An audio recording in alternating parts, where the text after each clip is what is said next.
Hi everyone. I sat there, staring at her, waiting for her to realize the weight of what she had just said. Her arms were crossed, her chin tilted up slightly, as if she expected me to crumble under the pressure of her ultimatum. Obey me or forget about intimacy.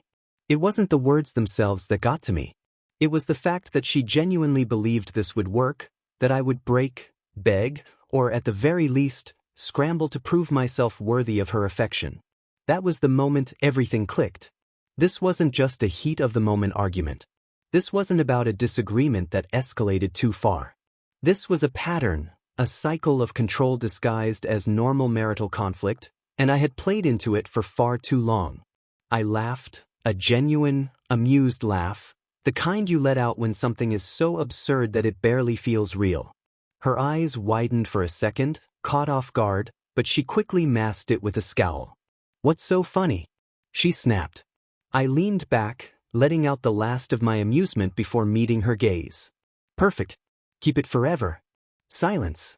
She blinked, as if waiting for me to take it back, to explain that I didn't mean it, that I was just angry.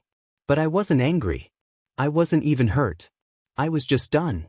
I stood up, grabbed my phone off the table and walked out of the room.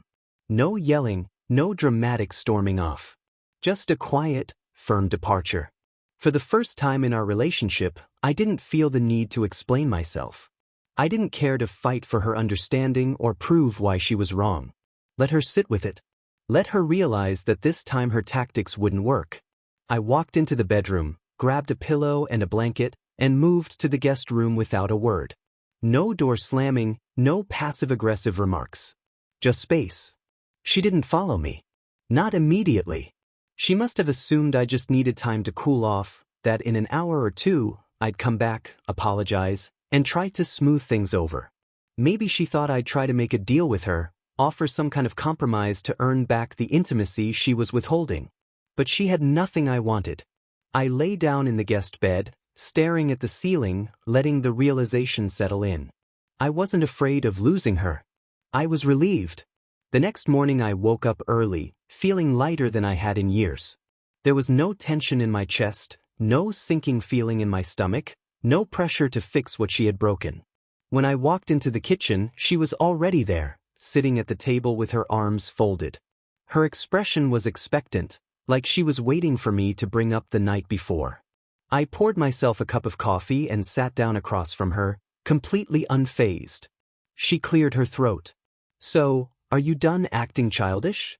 I took a sip of my coffee, letting her words hang in the air. Then I smiled. "Yeah, actually I am." Her eyes narrowed slightly, not understanding. She was waiting for the argument, the plea, the negotiation. None of it came. Instead, I finished my coffee, stood up, and walked away. That was the first crack in her confidence, the first moment she realized that something was different. She didn't know it yet, but this was the beginning of the end. She didn't know what to do with the silence. For years, every fight followed the same script. She'd push, I'd resist, she'd escalate, and I'd eventually cave, whether it was by apologizing just to end the argument, or by giving her exactly what she wanted to avoid another drawn-out conflict. But this time, I gave her nothing. No reaction, no anger, no desperate attempt to fix things. I simply stopped engaging. I went about my day as if nothing had happened. I left the house without explaining where I was going. I came back without looking for her.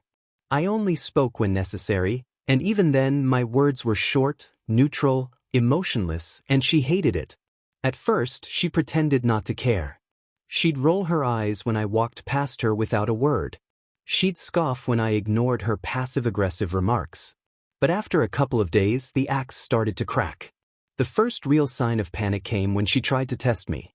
I was in the living room scrolling through my phone when she walked in and dropped onto the couch across from me.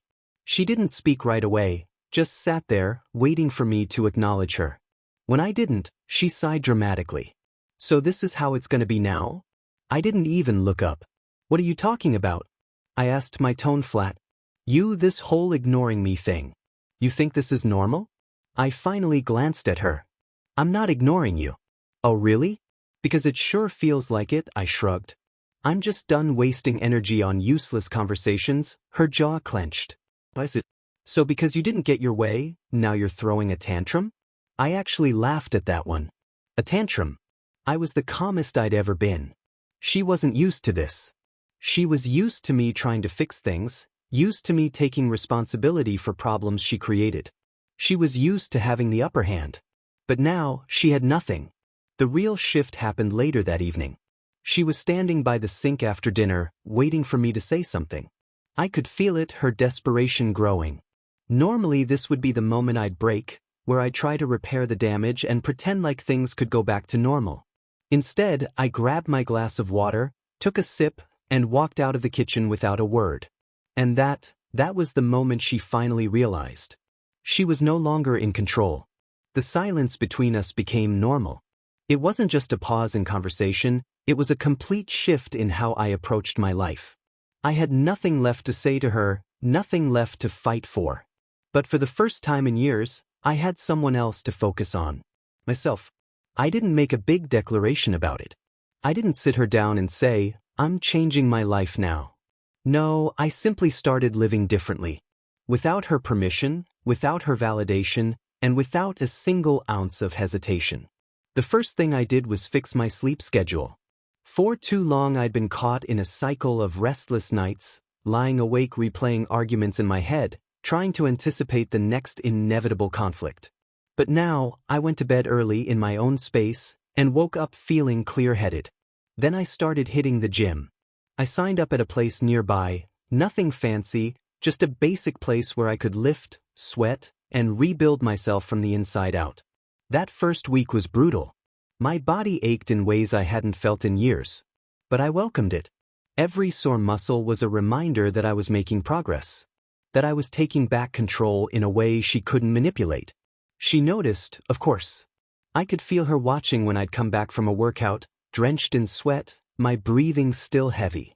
At first she pretended not to care, but she was always in the background, eyes flicking toward me whenever I grabbed my gym bag or downed a protein shake. I started dressing better too. Not for her, not for anyone else, for me. I threw out old clothes I had held onto for too long and replaced them with things that actually made me feel good. I got a haircut, a real one, not the lazy trim I used to settle for. When I looked in the mirror, I started recognizing myself again. Then I started going out. At first it was just small things, grabbing a coffee alone, going for walks, reconnecting with friends I had lost touch with over the years. But eventually I started living again. I said yes to invites I would have declined before, went to bars, met new people. And every time I stepped out that door I felt a little more free. The more I focused on myself, the less space she took up in my head. And that's when she really started to panic. She was losing her grip on me and she knew it. At first she tried to pretend nothing had changed. She acted indifferent, rolling her eyes whenever I left the house, making snide remarks about my gym routine or scoffing when I walked past her in a crisp new outfit. But I could see it, the way her confidence cracked just a little more each time she realized I wasn't reacting. Then the shift happened. It started small. One night as I walked past her to grab something from the kitchen, she accidentally brushed against me, something she hadn't done in weeks. A few nights later she lingered at the doorway of my bedroom, the one I had moved into, leaning against the frame as if she had something to say. But she didn't. She just stood there, waiting for me to invite her in. I didn't. Then she escalated. One morning as I was getting ready to leave for the gym, she spoke up in a tone that was almost soft. You've been spending a lot of time away from home. I finished tying my shoes, grabbed my bag and looked at her. Yeah, she hesitated. Doing what exactly? I smirked. Living. That hit her. I saw it in the way her lips parted slightly, like she wanted to fire back but couldn't find the words. It wasn't supposed to be like this. She was supposed to be the one in control. She was supposed to be the one making me desperate for her attention, not the other way around. But now she was the one watching me walk out the door, wondering where I was going, what I was doing, and, most importantly, who I was with. The power she once had over me? Gone. She tried to pull me back in the only way she knew how. One night I was in the kitchen when she suddenly leaned against the counter beside me, her fingers tapping idly against the surface. Too casual. Too forced. You know, she started, her voice laced with something dangerously close to desperation. "We don't have to keep this up. Things don't have to be like this between us." I didn't answer. I let the silence hang. She shifted closer. "I miss you." That was new. I turned my head slightly, meeting her gaze. "Miss me," I repeated, as if the concept itself was foreign. She nodded, reaching out to trail her fingers down my arm. The same woman who once held intimacy over my head like a bargaining chip was now trying to give it away for free. I let her touch linger for a second, then I gently pulled my arm away, grabbed my glass of water, and walked out of the room. That was the moment she realized she had lost. She didn't give up easily. After I pulled away from her touch that night, something inside her shifted. The casual indifference she had pretended to have in the beginning was gone. Now she was in full damage control mode. She started trying again. Harder this time. At first it was subtle. She'd linger near me more, acting as if she just happened to be in the same room. She'd accidentally sit closer to me on the couch. She'd ask meaningless questions, pretending to care about my day, when we both knew she never had before. When I didn't bite, she escalated. One evening, as I was getting ready to go out, she leaned against the doorway of my room, not ours anymore, and watched me put on my watch. "Are you going out again?" I didn't even look at her. "Yeah." "With who?" I smirked to myself as I adjusted my sleeves. "Does it matter?" That hit her, and I saw it. She swallowed hard, her fingers tightening around the edge of the door frame. "I just think it's strange. You never used to go out this much." I turned to face her, my expression unreadable. "Yeah, I never used to do a lot of things." She stared at me for a long moment, waiting for me to say something else. Something that would give her hope that I wasn't really slipping away. But I didn't. I grabbed my keys, walked past her, and left without another word. The control she once had over me? It was dead. She must have realized somewhere deep inside that she had lost me. But instead of accepting it, she tried one last desperate move. Guilt. A few days later, I walked into the house to find her sitting at the table, staring down at her hands, waiting for me. I almost walked past her, but before I could, she spoke. "Can we talk?" I sighed.